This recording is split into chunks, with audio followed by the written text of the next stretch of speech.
Resonance in series RLC circuit. Resonance as such in general term means that if the natural frequency of a vibrating body is equal to the frequency of the external driver, then the resonance is said to occur. Here in RLC circuit, if the natural frequency of the circuit matches with the frequency of the alternating current that flows through the circuit, then resonance is said to occur.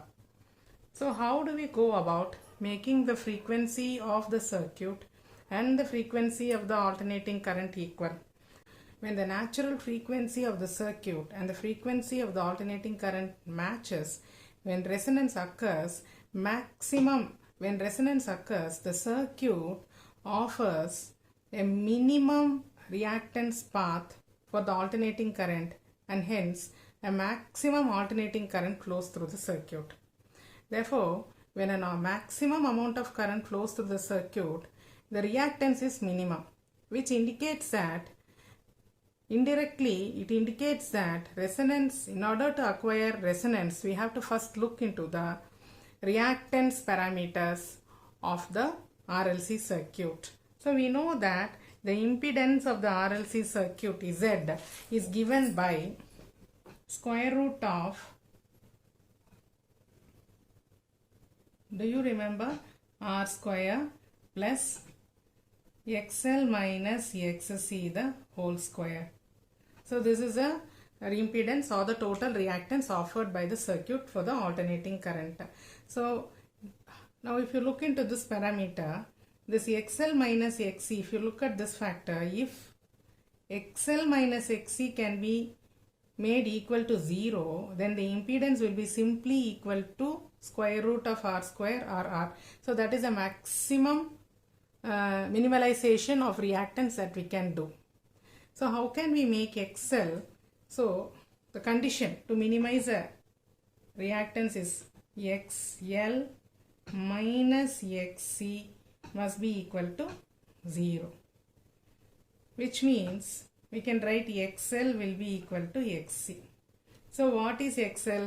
So for you to remember, I have drawn the RLC circuit again, and you see XL is equal to L omega, where L is the inductance of the inductor, omega is the angular frequency, C is the reactance of the capacitor, which will be equal to 1 by C omega, where C is a capacitance of the capacitor. Therefore, if XL is equal to XC, it indicates that L omega must be equal to 1 by C omega. So if you take omega to this side, omega square will be equal to 1 by LC, or omega will be equal to 1 by root of LC. Okay. So now we have found out the value for frequency. Now let this be here. Now if XL minus XC is equal to 0, what will happen to Z? If XL minus XC is equal to 0, then Z will be, that is the total impedance of the circuit, will simply be equal to square root of R square, or Z will simply be equal to R. So this is a minimum, this is a most minimal resistance that the circuit can offer for the alternating current. So now we have lowered the reactance for the alternating current to its minimalistic value. So at that time, when Z is equal to R, omega will be equal to 1 by root of LC. So this is the natural frequency of our circuit. So what is omega? Omega is omega is equal to 1 by root of LC is the natural frequency .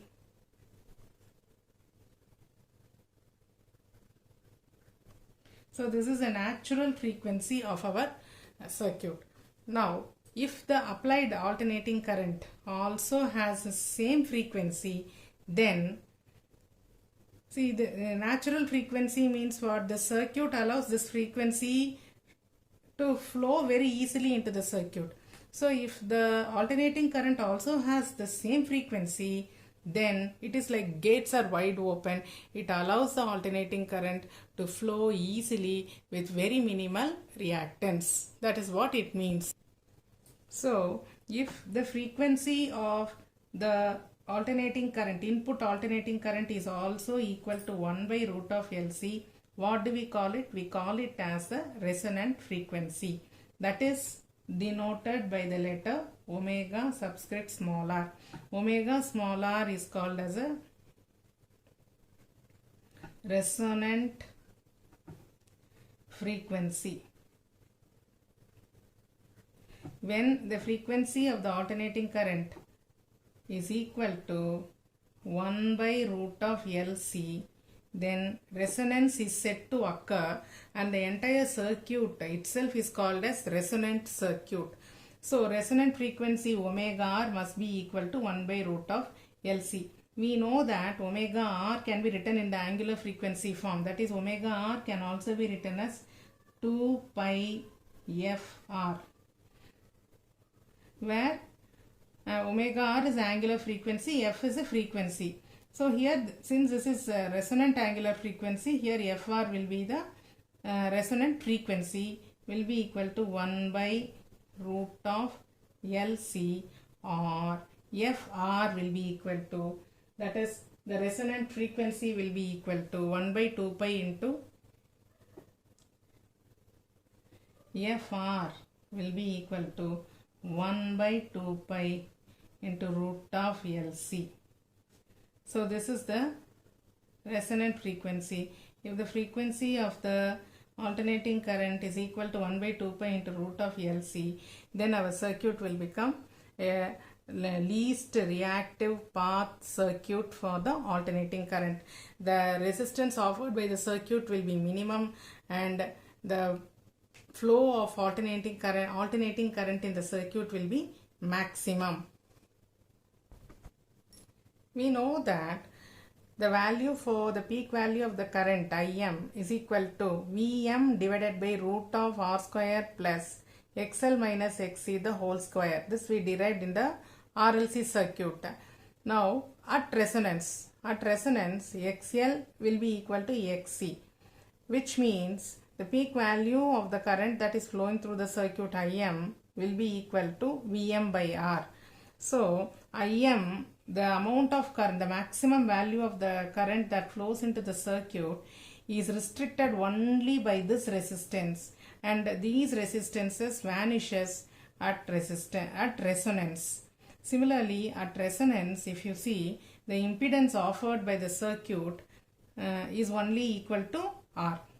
So therefore, at resonance, the only resisting factor for the alternating current that flows through the circuit will be only the value of R. Thus, the maximum amount of alternating current will flow through the circuit.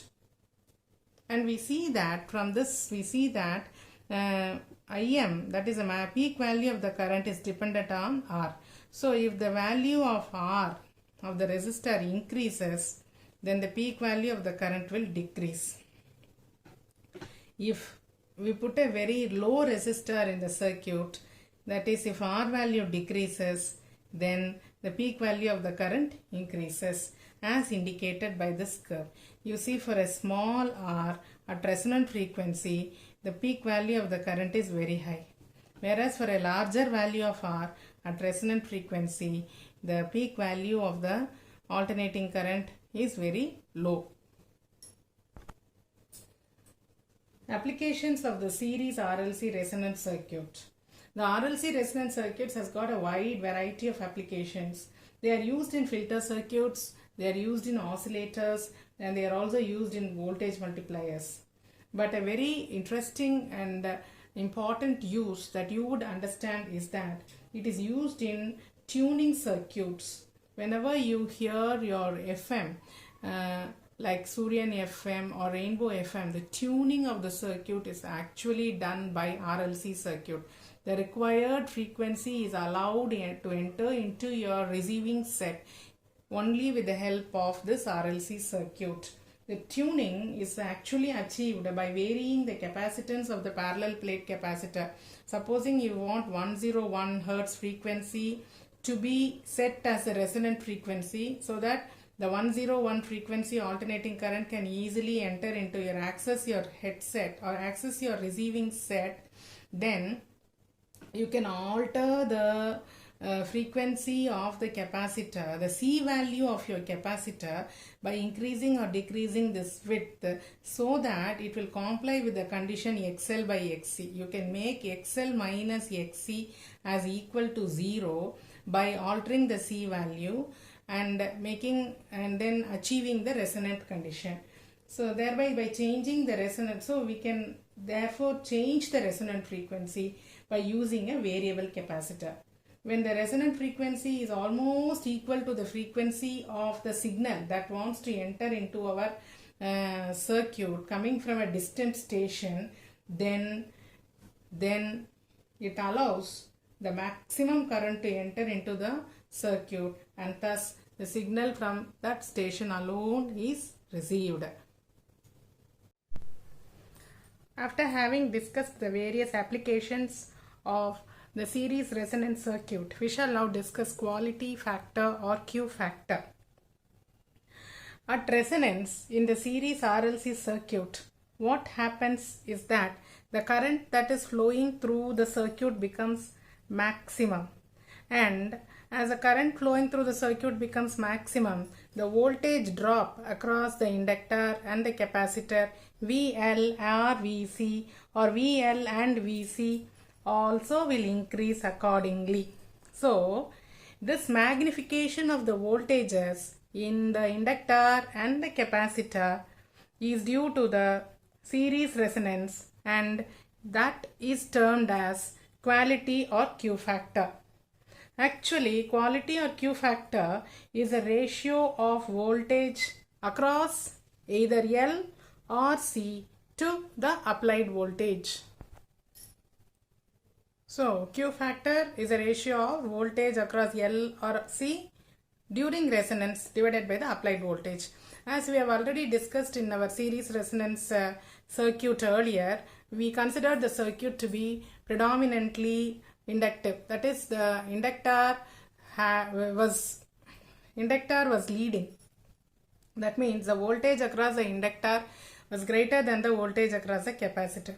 Therefore, here we take the voltage across the inductor only. Do you remember that phasor diagram where we got the resultant across the inductor as VL minus VC in the direction of the voltage across the inductor? Therefore, here for voltage across L we have written VL, and VL we know that VL is equal to IM into XL, and the applied voltage here will be the voltage drop across the resistance, because we make the resistance of L equal to the resistance of C. Voltage drop across a resistor can be taken as a applied voltage. Therefore, instead of VR I have written IMR. IM and IM will get cancelled, so that gives us XL by R, and we know that XL is equal to L omega, and since here it is resonant frequency, I have written L omega R divided by capital R. So what is the value of omega R? Omega R is 1 by root of LC. So let us apply that. So this will be equal to L by R into, instead of omega I will write 1 by root of LC. So that will be equal to 1 by R into root of L by C. So this is the Q factor. Mathematically deriving, this is the expression. So what does this actually mean is that this Q factor is nothing but a number which indicates the number of times the voltage across L or C is magnified with that of the applied voltage or resonance.